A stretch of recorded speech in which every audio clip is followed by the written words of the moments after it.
Hey, hi, hello there. How's it going? Today we're going to be taking a deep philosophical look at one of the most noble expressions of human emotion. Gamer rage!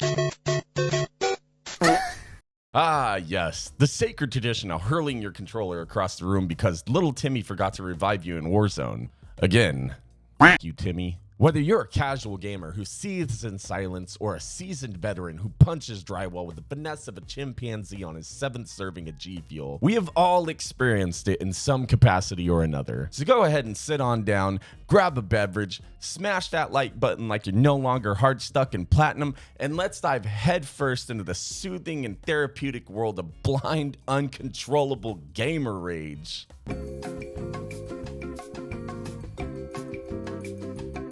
To better understand modern gamer rage, first we need to travel back in time to an era before voice chat assaults and overcaffeinated breakdowns. An era where men were men, women were women, and everybody was getting absolutely annihilated by a single pixelated duck.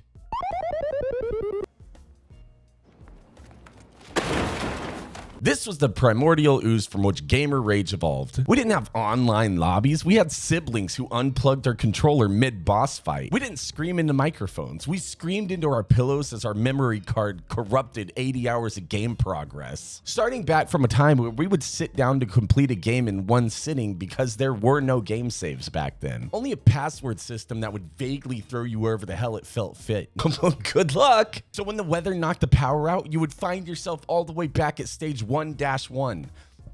Awesome, thanks. Didn't you spend 5 minutes traversing whatever ridiculous password system they felt like making for the game just to maybe be thrown into level 1-2? Games back then were not for the faint of heart. These games were brutal. Honestly, I don't think these kids nowadays could comprehend the level of just pure unfiltered anger you would experience by playing through one of these levels that one of these developers crafted like they were hiding the Krabby Patty secret formula in the end credits just to have the stage boss mollywop you all the way back to the start screen. Fuck! The amount of times I just wanted to bash my head through the TV screen playing Battletoads is unreal. And guess what?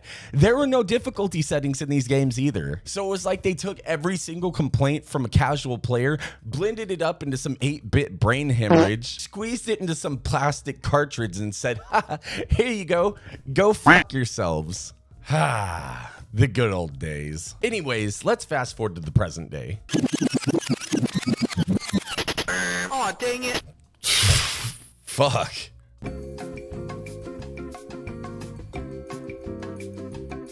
All right, now that we're back in the modern age, gamer rage has evolved into a rich and vibrant ecosystem. Like an emotional rainforest, it's teeming with life. With that life being sweaty 13-year-old Fortnite fans, grown men in Discord calls, and that one guy playing Elden Ring on his 10th death in 9 minutes.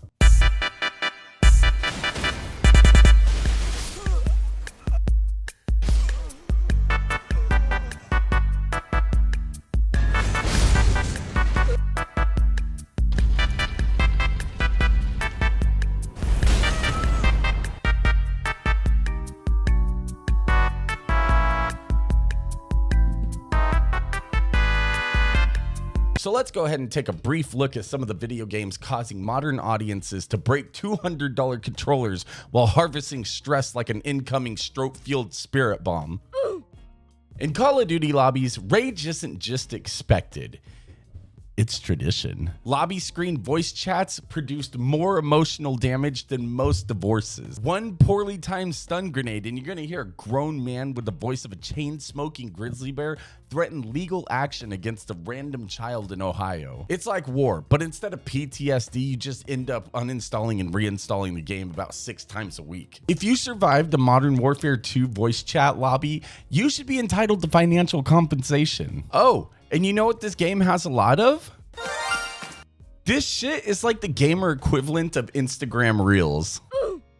Oh my God, League of Legends. Yes, the acronym may be LOL, but there's nothing funny about this game. I have literally seen this game make a grown man cry, and I'm not kidding. Yeah, I'm convinced that League of Legends isn't even a video game. This is just some sick, twisted experiment designed to test the limits of human tolerance and passive-aggressive chat behavior. It's the only place where somebody will ping you 42 times, feed the enemy team on purpose, and then accuse you of being the toxic one. Playing League for more than 6 months is legally considered self-harm. Get some help.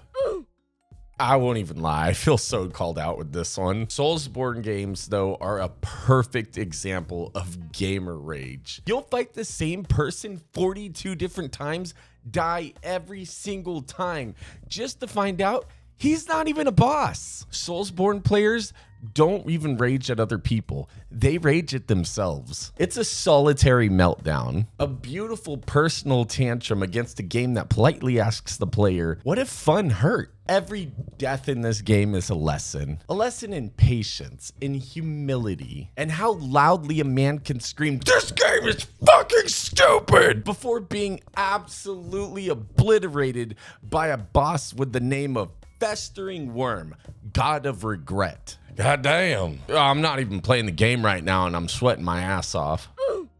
PUBG, the grandfather of the Battle Royale. Why aren't you playing it anymore? What, are you too good for PUBG? What a fucking... Yeah, let's go ahead and just skip to the next one.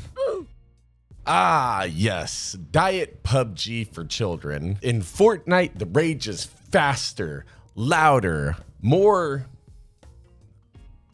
vertical. When you die in this game, it's usually because some sweaty 12-year-old built the Eiffel Tower up around you in about 3.2 seconds flat, and then made Peter Griffin hit the gritty across your dead corpse after beating you to death with a unicorn pickaxe. Oh my God, there's no pain quite like getting absolutely dunked on by someone whose bedtime is 8:30. Champion, get shit on!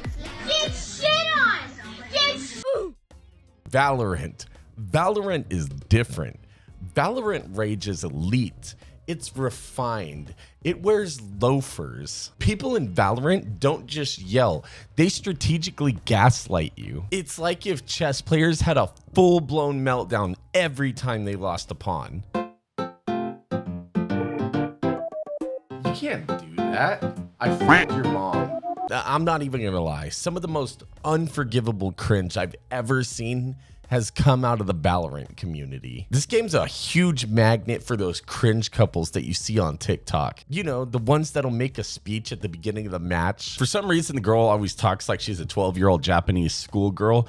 And then you got the guy who talks like he's an anime protagonist and tries to make his voice as deep as humanly possible. It usually goes a little something like, all right, kitten, pay attention. I am the alpha here in this lobby, so you will focus all of your energy on healing me and me alone. Widowy. And then proceed with the most mid gameplay that you've ever seen in your life, causing the team to go 0-6. Sick. Oh, and you can't forget about this. For every kill you get, I'll give you an ooh. All right, bet. Oh my God, I'm so nervous. Aw, you're adorable. I rest my case. Guilty, guilty, guilty, guilty.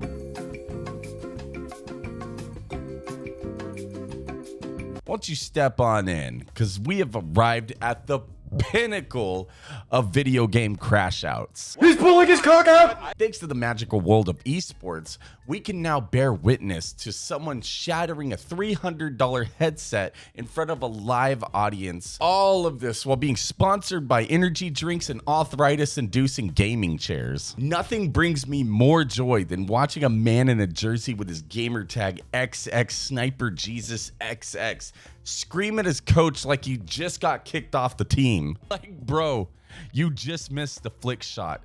Relax, you're not getting a penalty. Let's not forget the league players who don't even need to be bad to rage. All that's required is somebody to pick the wrong skin on their character, and they'll erupt like a dormant volcano filled with Mountain Dew and unresolved trauma. My favorite part of esports matches is at the very end when they line up for handshakes, and it's just so awkward.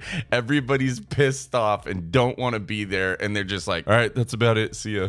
Just a row of dead-eyed 20-year-olds who haven't blinked in 3 hours, forcing polite nods, suppressing the urge to suplex their judge. Fuck you!